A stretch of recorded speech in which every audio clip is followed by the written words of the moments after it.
علی کی ولایت ضروری نہیں تھی؟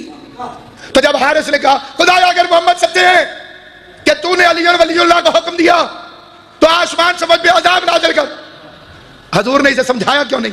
کوئی گل نہیں حارث، ضروری نہیں.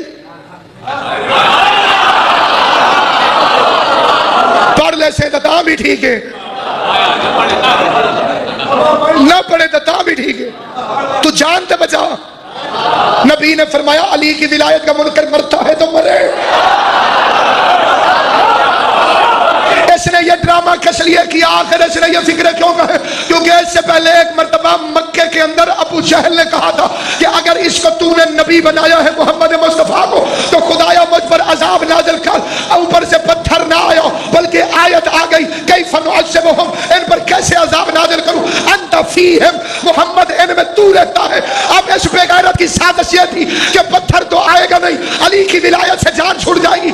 اللہ نے اسے چھوڑ کر ابو جہل کو چھوڑ کر حارث کو پتھر مار کر قانون بتایا کہ میں نبوت کے منکر کو چھوڑ سکتا ہوں، ولایت کے منکر کو